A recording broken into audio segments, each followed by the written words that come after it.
आपल्यापर्यंत आता वासनिक लोक सुद्धा स्थान बांधायला सगळं वासनिकाकडेच आता असतं. अर्थ खातं वासनिकाकडेच आहे. तुमच्याकडूनच आमच्याकडे येत आहे अर्थ खातं, मग आम्ही स्थान बांधतो. पण कारण तर तुम्हीच आहात ना, पण लेबल तुमचं लागत नाही. लेबल लागते बाबाने स्थान बांधलं आहे की नाही. पण पैसा येतो कुठून? यजमानाकडून. एवढे जे कार्यक्रम होतात ते पैसा येतो कुठून? यजमानाच कडून देतो. हा, पण लेबल तुमचं हे लई महत्वाचं आहे. निष्कामतेने निर्हेतुकपणाने, नाव नको, गाव नको, काही नको, याला निष्काम म्हणतात. निष्काम म्हणजे दिलं नावासाठी नाही, गावासाठी नाही, कीर्तीसाठी नाही. कीर्ती ती कीर्तीच होणार आहे नाही की नाही. कीर्तीसाठी केलं तर कीर्ती पण होणार आहे. कोणती एकच क्रिया होती.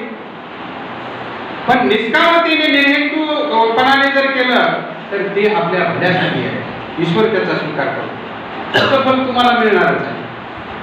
तुमचं कोणी नाव घेऊ न घेऊ, फळाचे वालीदार तुम्ही आहात, फळाचे मालक तुम्ही आहात.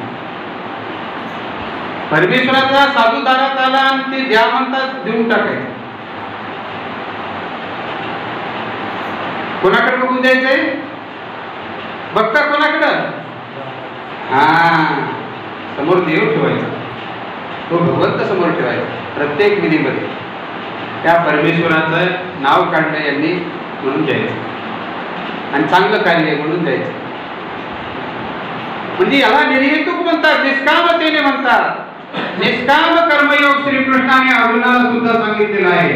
फळाची आशा करू नको, फळ मागू नको, मोबदला मागू नको. आज्ञा केली ना, हे करायचं म्हणजे करायचं. तो काही करू बोलतो. तसं भगवंताने सांगितलं, आचार करायचा, दान धर्म करायचा, दास्य करायचं, करणं हे याचे मालक आपण आहोत. फळाची अपेक्षा करण्याचे मालक आपण नाही. त्याला निष्कामतेकडे नेणारं हे पहिलं पाऊल आहे. आणि निष्कामतेकडे गेल्यानंतर त्याचा स्वीकार फक्त परमेश्वर करतो. आणि कीर्तीपर केल्यानंतर कीर्तीच होती, परमेश्वर तिथं तुटल्या जातो. ईश्वर त्याचा स्वीकार करत नाही, कारण कीर्तीच होणार. मला चार लोक म्हणतील केवढी मोठी भगत केली आहे की नाही, लय तुम्ही दानशूर आहात, लय तुम्ही पुण्यवंत आहात. हे लोक म्हणतील, त्यांच्या अंतःकरणामध्ये तुम्हाला स्थान निर्माण झालं, पण देवाच्या दरबारी नाही, होणार नाही. अशी अपेक्षा आपण ठेवू नये. कारण एका क्रियेने दोन कार्य कधीच होत नाही. एका क्रियेने एकच कार्य होते, एका क्रियेने एकच फळ मिळते. कीर्ती बी होईल आणि देव बी देईल. कसं होईल असं?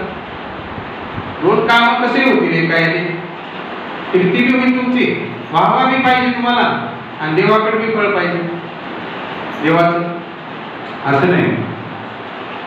म्हणून निष्काम कर्मयोग अतिशय महत्वाचा आहे. आणि अशा प्रकारे स्थान बांधणी करून कमळाकर मुनीने आपल्या हृदयामध्ये स्थान म्हणजे आदराचं स्थान निर्माण केलेलं आहे त्यांनी. म्हणून परमेश्वर हा अनेक बहुआयामी, बहुसामर्थ्याने आणि ज्ञानाने तो समजून घ्यावायचा आहे. ईश्वर परमेश्वराने दृष्टांत सांगितलेला आहे. ईश्वराने पटवून देण्यासाठी, साक्षात्कार होण्यासाठी असं सांगितलेलं पटणार नाही, म्हणून त्याला एक उदाहरण देऊन, दृष्टांत देऊन तुम्हाला जवळ करण्याचा प्रयत्न ईश्वराने केलेला आहे. 114 दृष्टांत परमेश्वराने सांगितलेले. 114 दृष्टांत. त्यामध्ये एक दृष्टांत मी तुम्हाला थोडक्यात या ठिकाणी सांगतो की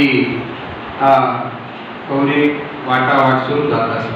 रस्त्याने एक मनुष्य जातो आणि त्याला एक झाड दिसतं. पण झाड दिसल्यानंतर तो थोडं झाडाखाली थांबतो, वर पाहतो आणि मनामध्ये इच्छा उत्पन्न करतो. ती सुंदर झाड आहे की नाही? म्हणून मला जर वेळ मिळाला तर किती चांगलं होईल असं तो इच्छा करतो. आणि त्या झाडामधून एक वेव वस्तू पडते. ते कल्पवृक्ष असतो तो झाड. ते झाड काय असतं? कल्पवृक्ष. कल्प म्हणजे कल्पिलेलं देणार. याला माहित नसतं नाही पण कल्पवृक्ष असतो, म्हणजे कल्पनेला देणारा. जी कल्पना केली ती तिथं काही मागा तुम्ही, काही कशाची कल्पना करा, मग तो कल्पना करतो, तो व्ह्यू पडते आणि मग तो म्हणतो किती सुंदर व्ह्यू आहे की नाही. तो कल्पवृक्ष म्हणतो माग मी प्रसन्न झालो, त्याच्यातून आवाज निघतो माग मी प्रसन्न झालो. हे काय म्हणतो, मोडिये तोडिये आणि व्यवस्थित.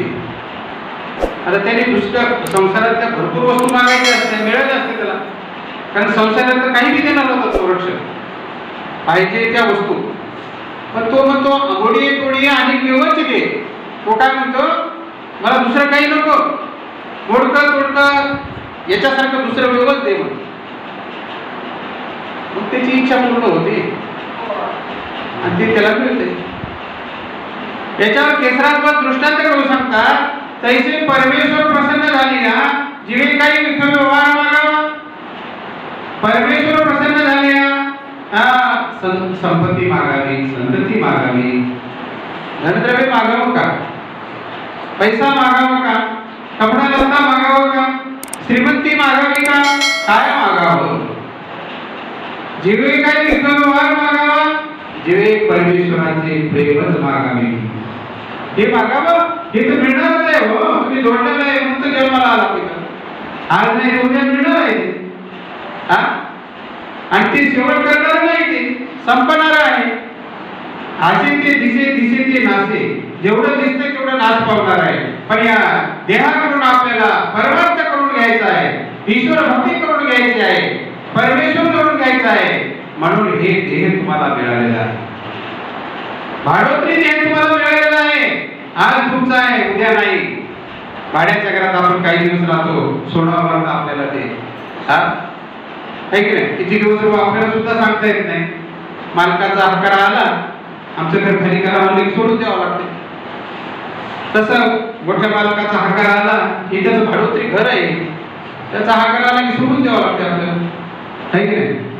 मग सोडून द्यायचं तर त्याच्याकडून आपल्याला काहीतरी करून घ्यायचं आहे.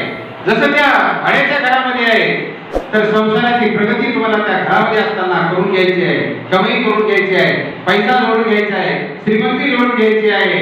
आणि मग तुम्हाला ते घर सोडून दिलं तरी काही वाटणार नाही.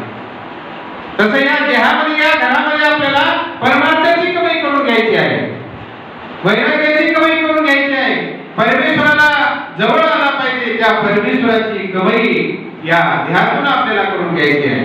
हे देह आपलं नाही, हे संपणार आहे, तुमच्या वासनेने मिळालेलं नाही. तुम्ही तशा प्रकारचं अर्धकत्व केलेलं आहे, म्हणून तुम्हाला हे मिळालेलं आहे. पण आता हे गव्हाने शुद्ध आहे, तुमच्या हातात हे सांगता येत नाही.